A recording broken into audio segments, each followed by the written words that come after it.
திருச்சிற்றம்பலம். தோடுடைய செவியன் விடை ஏறி ஓர் தூவெண் மதிசூடி 9,000 ಹಾಡುಗಳನ್ನು ಹಾಡಿದ ವ್ಯಕ್ತಿ ಶ್ರೀ ಎನ್ ಸ್ವಾಮಿನಾಥನ್. ಪದ್ಮಶ್ರೀ 2026.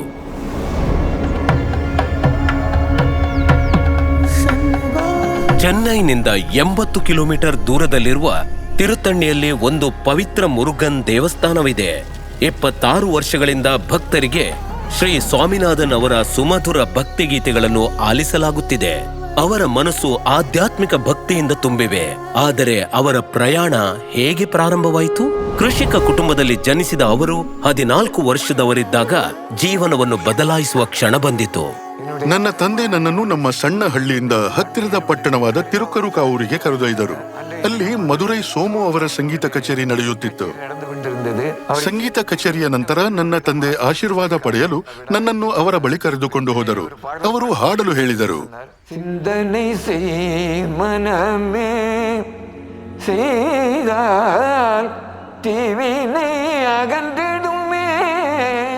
ನನಗೆ ಉತ್ತಮ ಧ್ವನಿ ಮತ್ತು ವಾಕ್ಚಾತುರ್ಯವಿದೆ ಎಂದು ಅವರು ನನ್ನ ತಂದೆಗೆ ನನ್ನನ್ನು ಸಂಗೀತ ಶಾಲೆಗೆ ಸೇರಿಸಲು ಸೂಚಿಸಿದರು.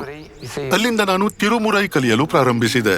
ತಿರುಮುರೈ ಎಂಬುದು 6ನೇ ಮತ್ತು 11ನೇ ಶತಮಾನಗಳ ನಡುವೆ ರಚಿತವಾದ ಶಿವನಿಗೆ ಅರ್ಪಿತವಾದ ಭಕ್ತಿ ಗೀತೆಗಳ ತಮಿಳು ಸಂಕಲನವಾಗಿದೆ.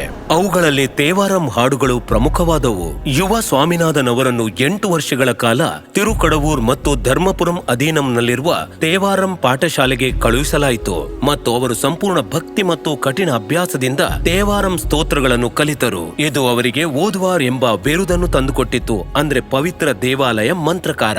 ಓದುವಾರ್ಸ್ ಹಾಡುವ ಸಂಪ್ರದಾಯವು ಪ್ರಸಿದ್ಧ ಬೃಹದೇಶ್ವರ ದೇವಾಲಯವನ್ನು ನಿರ್ಮಿಸಿದ ರಾಜರಾಜ ಚೋಳನ ಕಾಲಕ್ಕೆ ಹೋಗುತ್ತದೆ. ಶೈವ ದೇವಾಲಯಗಳಲ್ಲಿ ಶಾಸನಗಳಾಗಿ ಸ್ತೋತ್ರಗಳನ್ನು ಸಂರಕ್ಷಿಸಲು ಚೋಳರು ಪ್ರೋತ್ಸಾಹಿಸಿದರು. ಓದುವಾರ್ಸ್ ಒಂದು ವಿಶೇಷ ಗುಂಪು.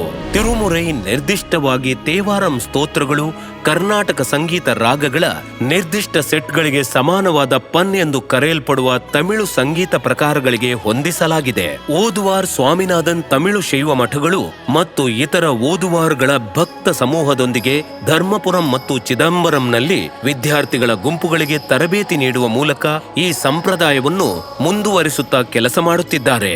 ಅವರ ಜಾಗತಿಕ ತಮಿಳು ಪ್ರೇಕ್ಷಕರಿಗಾಗಿ ಅವರು ಸ್ತೋತ್ರಗಳನ್ನು 100ಕ್ಕೂ ಹೆಚ್ಚು ಸಂಗ್ರಹಗಳಲ್ಲಿ ಡಿಜಿಟಲ್ ರೂಪದಲ್ಲಿ ಹೊರತಂದಿದ್ದಾರೆ.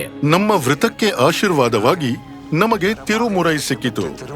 ಇದು ತಿರುಜ್ಞಾನ ಸಂಬಂಧರ್ ಅವರ ಆಶೀರ್ವಾದದೊಂದಿಗೆ ಕಾವ್ಯ, ಸಂಗೀತ, ವ್ಯಾಕರಣ, ಕಲಾತ್ಮಕ ಸಾಹಿತ್ಯವನ್ನು ಒಳಗೊಂಡಿದೆ. ಇದನ್ನು ಸಂರಕ್ಷಿಸುವುದು ನಮ್ಮ ಕರ್ತವ್ಯ. திருச்சிற்றம்பலம்.